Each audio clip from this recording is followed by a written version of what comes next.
तो नमस्कार बच्चों। कल हमने आपको कक्षा 11 के लिए हम ऑनलाइन क्लास के लिए उपस्थित हैं। कल हमने आपको बताया था रेस्पायरेशन या श्वसन और सांस लेने में अंतर क्या है। हमने बताया था रेस्पायरेशन या का जो अर्थ है वो inhaling of oxygen and exhaling of carbon dioxide श्वासोच्छ्वास कहते हैं। अर्थात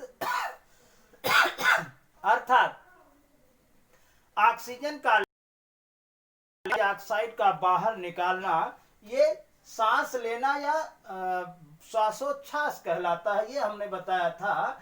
जबकि या श्वसन हमने बताया था ये जैव रासायनिक क्रिया है जिसमें ग्लूकोज के अणुओं का विखंडन होता है, फलस्वरूप एटीपी के रूप में ऊष्मा उत्पन्न होती है और कार्बन डाइऑक्साइड का कुछ मात्रा में जल भी उत्पन्न होता है।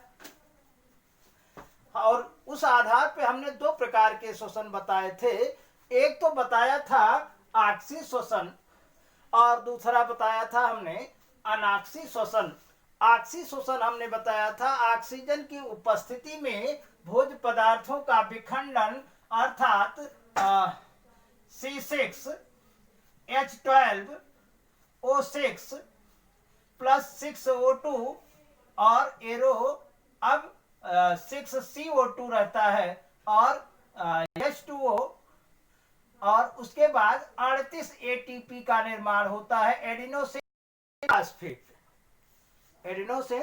ट्राइफॉस्फेट का निर्माण है, ऑक्सी श्वसन का है।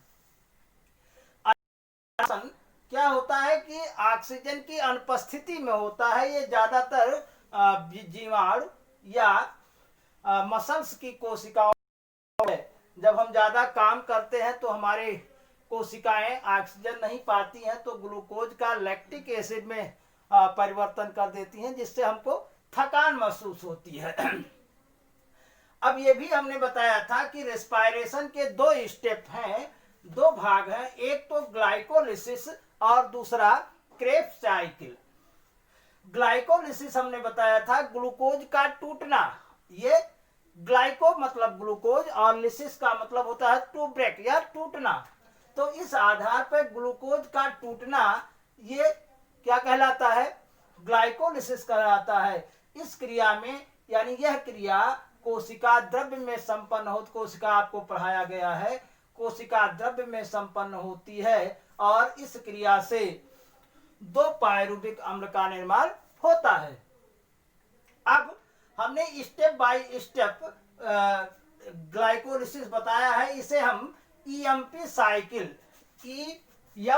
साइकिल अर्थात इम्बिडेन मेयर हाफ पारनास पाथवे कहते हैं या ग्लाइकोलिसिस पाथवे कहते हैं। इसमें तमाम एंजाइम भाग लेते हैं। तो एंजाइम के बारे में अगर हम देखें तो सबस्ट्रेट होता है, जो अवक्षेपण होता है उसी के हैं तो एंजाइम बन जाता है। अब यहाँ देख रहे हैं पहली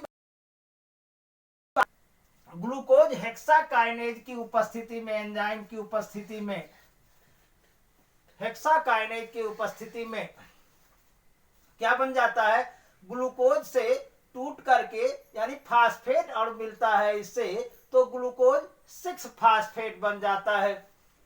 ग्लूकोज 6 फास्फेट ये चूंकि आइसोमेराइजेशन की क्रिया होती है इसमें, तो फ्रक्टोज और ग्लूकोज का फार्मूला एक ही है।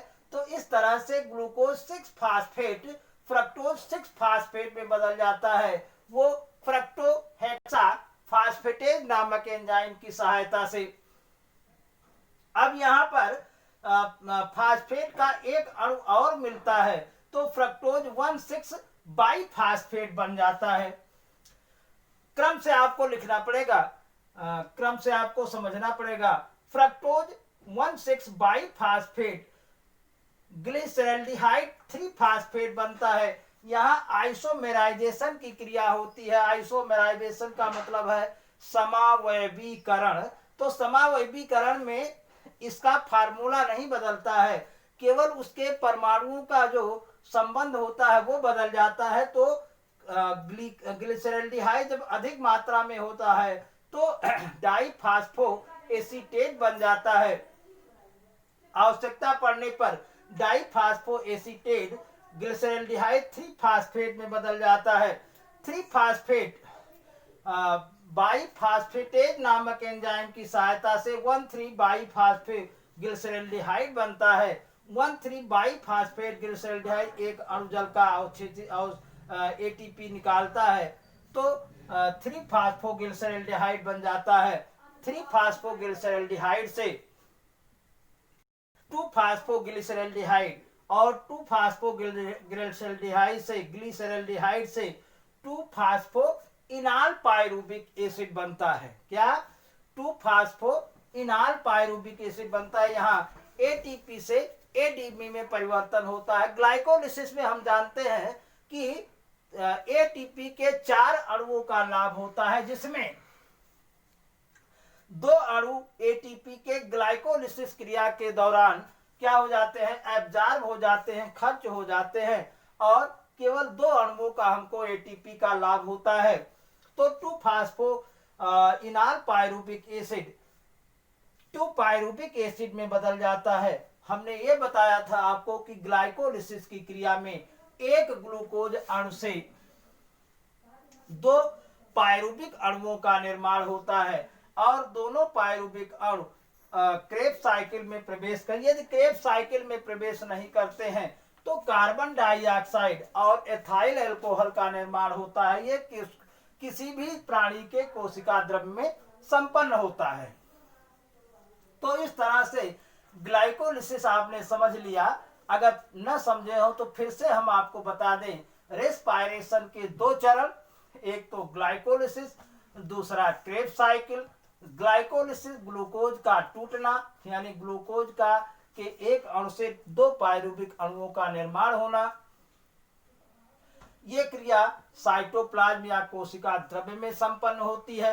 इस तरह से glucose glucose 6 phosphate, glucose 6 phosphate से फ्रक्टोज 6 फास्फेट, फ्रक्टोज 6 फास्फेट से 1,6 बाईफास्फेट, 1,6 बाईफास्फेट से ग्लिसरल और 1,3 फास्फेट से 1,3 बाईफास्फोग्लिसरल्डिहाइड और 1 से 3 फास्फोग्लिसरल्डिहाइड, पुनः 2 फास्फोग्लिसरल्डिहाइड और 2 फास्फोइनाल पायरूबिक एसिड बन जाता है। 2 फास्फोइनाल पायरूबिक एसिड अंत में 2 पायरूबिक एसिड के अणुओं के साथ क्रेब्स साइकिल यानी कोशिका के माइटोकॉन्ड्रिया में जो है प्रवेश करता है, जहां क्रेब्स साइकिल के द्वारा श्वसन क्रिया पूरी होती है। कल हम क्रेब्स साइकिल आपको बताएंगे। धन्यवाद।